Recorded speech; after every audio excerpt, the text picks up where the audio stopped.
질병으로 정하겠다. 질병으로 분류하겠다라는 소식이 전해지면서 오늘장에서 게임주들이 약세 흐름을 보여주는 모습이었습니다. 게임에 대해서 조금 더 부정적인 시선들이 많이 생겨나지 않을까 싶어요. 게임주들 안 그래도 최근에 별로 흐름이 좋지 않았는데 직격탄이 좀 맞은 것 같아요. 세 분은 어떻게 생각하시나요? 사실 이게 게임 중독을 질병으로 분류를 한다? 상당히 좀 안 좋은 부분들만 좀 보고하는 것 같아요. 사실 이게 치매 예방에는 고스톱이 그렇게 좋다고 얘기를 하거든요. 그럼 고스톱을 치는 연세가 좀 지긋이 있으신 치매 예방을 위해서 고스톱을 온라인 게임으로 하는 그런 부분들도 과연 이게 질병으로 좀 분류가 돼야 될까? 뭐 그런 생각을 좀 해봐야 될 것 같은데요. 이게 게임 중독을 질병으로 했다라는 부분들을 게임주에게는 영향을 좀 받을 수밖에 없겠죠? 그렇죠. 이제 네. 많이 좀 아마 이용자가 감수할 수 있는 측면도 살짝 존재하고 또 약간 카지노 같이 좀 그게 그걸 무슨 사업이라 하죠? 사행 사업, 사행 사업이 또 될 수도 있는 그런 또 가능성이 존재하고 어떤 게임 산업 전반적으로 좀 좋지 않은 기조가 나타날 수 있을 것 같은데 실적이 받쳐준다면 뭐 지금 상승력 충분히 유지될 걸로 보여지고는 있습니다. 근데 이미 대다수의 게임주들이 자기 자산 가치 대비 시장에 강력하게 부각을 받고 있기 때문에 지금 이런 악재로 인해서 그 거품이 살짝 꺼질 수 있는 가능성은 존재하거든요. 그래서 우리가 좀 투자할 때 좀 조심히 접근할 수 있는 필요성은 존재합니다. 사실 이 게임주들이 예전에는 뭐 중국 관련주로 좀 분류가 되면서 크게 성장을 했다가 다시 또 이게 다시 빠졌다가 지금 이제 파노에 대한 부분들도 좀 살짝 기대감이 있으나 했는데 또 이게 질병으로 분류가 되면서 또 밀렸단 말이죠. 그럼 여승재 전문위원님은 이 게임주에 대한 부분들을 좀 어떻게 해야 될까요? 이 부분들이. 사실 뭐든지 과하면 안 좋은 거예요. 예, 과하다 보니까는 PC방에서 이런 사고도 발생하고 그렇죠. 예, 그런 부분이 있는 것인데 저는 그 이번 WTO의 그 질병 이런 부분들 때문에 뭐 이용자가 크게 줄어들 거라고 보지는 않아요. 다만 이 뭐랄까요?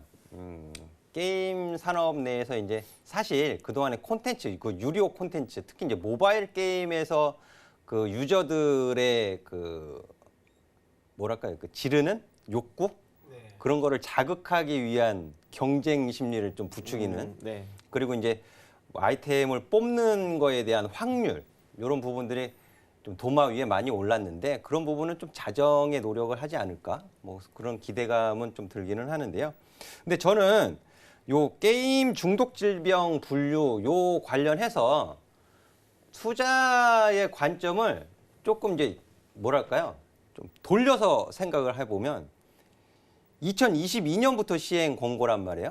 그러면 정부에서 그걸 해야 돼요. 예방과 치료를 위한 예산 배정을 해야 됩니다. 그렇죠. 그럼 치료는 어디서 해요? 약국. 병원에서 하잖아요. 병원.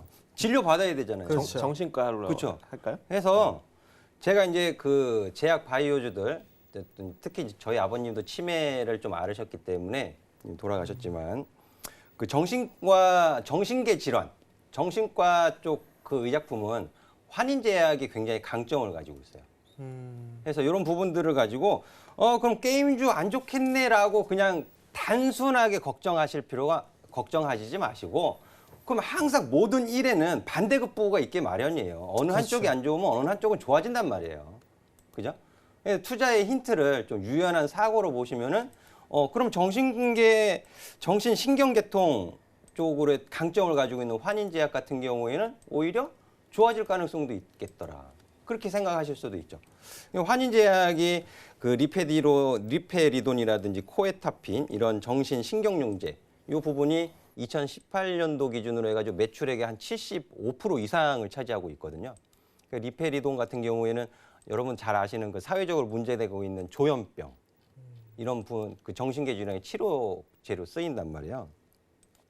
그래서 이런 부분들 가지고 보시면 좋을 것 같은데 환인제약 제가 차트를 한번 살짝 보여드릴게요. 예, 지금 뭐 당장 이 환인제약을 매수하세요라고 말씀을 드리는 게 아니고요.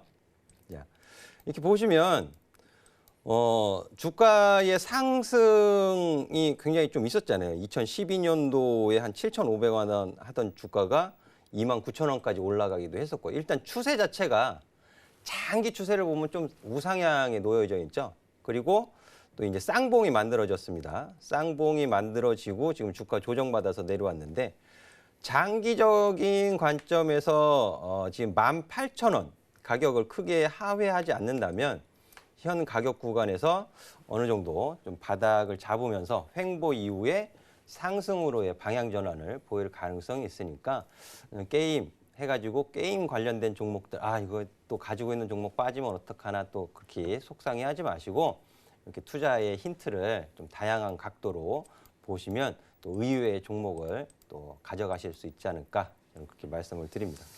예, 사실 이 게임주들에 있어서 이 소식은 좀 안 좋은 소식으로 좀 볼 수가 있습니다. 그렇기 때문에 뭐 안 좋은 부분들이 있으면 반대급부적인 부분들까지 좀 생각을 해보자. 여기서 이제 투자를 해볼 만한 그런 종목군들까지 좀 말씀을 해줬으니까 그 부분을 좀 참고를 해보셨으면 좋겠고요.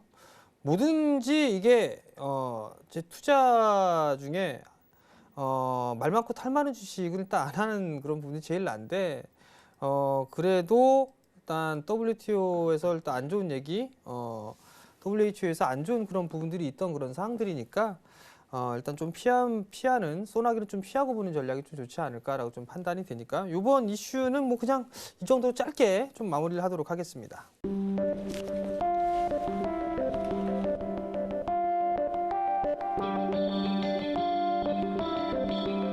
글로벌 경제 채널 서울경제TV